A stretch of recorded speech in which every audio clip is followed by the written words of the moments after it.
Ang gaganda at ang gagwapo niyo po ngayon. No? Nanay, talagang sumisid pa ng dagat para magkaperlas. Talagang pag-party, talagang umi-effort tayong lahat. No? Antayin niyo ang costume ng Father Giovanni mamaya. No? Siya shining, shimmering, splendid. No? Patuloy po tayo nagninilay sa misteryo ng Kapaskuhan, samantalang tayo ay nasa oktaba pa rin ng Pasko. Oktaba pa rin ng Pasko, ibig sabihin, patuloy nating ipinagdiriwang ang isang misteryo. Ang Diyos na naging tao at nanahan sa atin.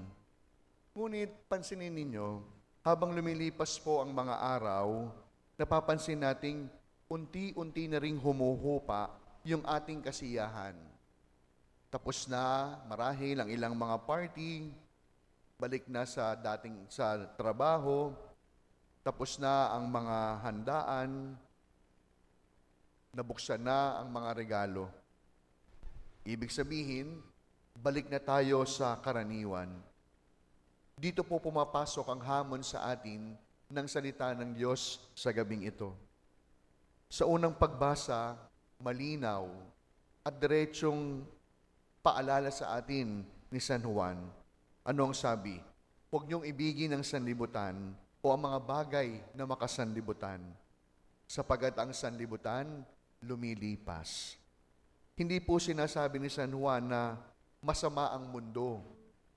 Ang babala lamang niya laban sa pagiging alipin ng panandalian, pagiging alipin ng mga natatapos at nauubos.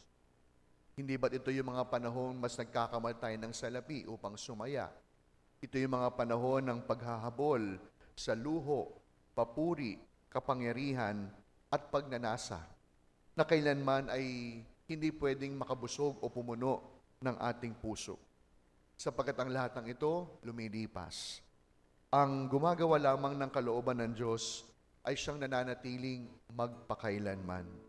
Kaya nga po sa Ebanghelyo, ipinakilala sa atin ang karakter ni Propeta Ana, isang matandang babae, balo, na halos buong buhay niya na iginugol sa templo, sa pagdadasal, pag-aayuno, at pagsamba sa Diyos.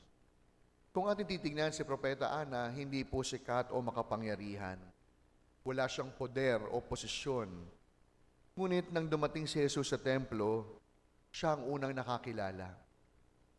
Siya ang kanyang unang nakita. Bakit? Matagal na po niya kasing hinihintay ang Panginoon.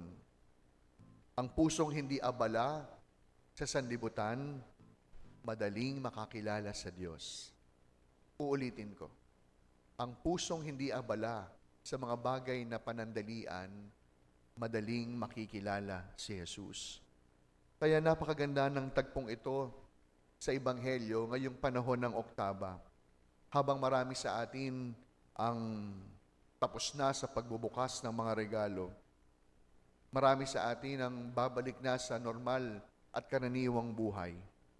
Ipinapaalala sa atin ng ating liturhiya, huwag nating sayangin ang biyaya ng Pasko. Huwag po nating hayaang manatili si Jesus sa sabsaban. Dalhin natin si Jesus sa iba't ibang pamamaraan ng ating buhay. Kaya nga po alam niyo, ito po yung pinagkaiba ng mga party.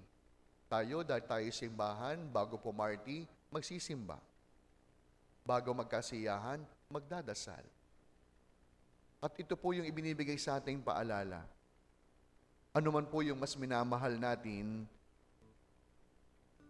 ninanakaw nito yung liwanag na dapat nating makita kay Jesus lamang. Kaya mainam pong tanungin ang ating sarili, ano po ba yung mas mahalaga? Yung liwanag ng Diyos o ang kinang ng sanlibutan? Ano ang ating inuuna? Yung ating kalooban o yung kalooban ng Diyos o yung ating sariling kaginhawahan? Si Propeta Ana ay patunay na hindi kailanman dapat huli ang Diyos sa maraming bagay. Sapagkat bagamat matanda na si Propeta Ana, ginamit pa rin siya ng Diyos upang maging saksi kay Jesus. Kaya kung minsan, pakiramdam natin, kung ang pakiramdam natin ay huli na ang lahat, huli na para magbago, huli na para maglingkod, hindi po yan totoo. Sapagkat ika nga, habang may buhay, may pagkakataon.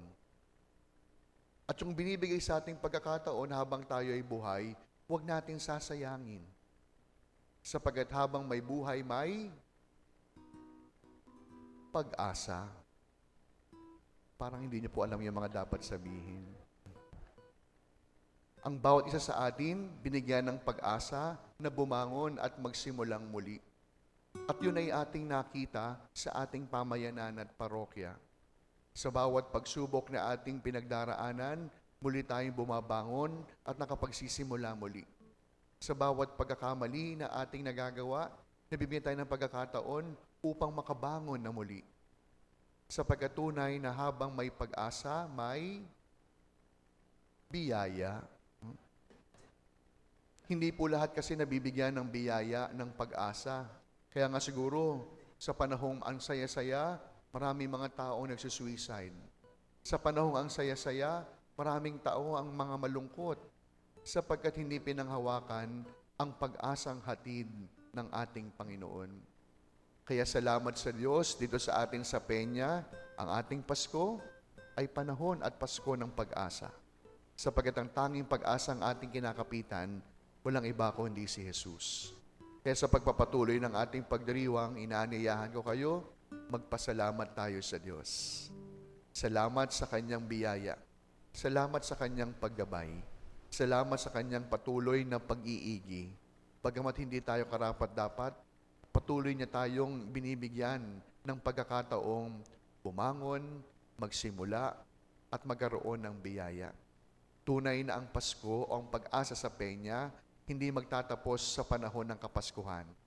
Sa pamamagitan ng biyaya ng Diyos, sa Peña, ang pag-asa, araw-araw.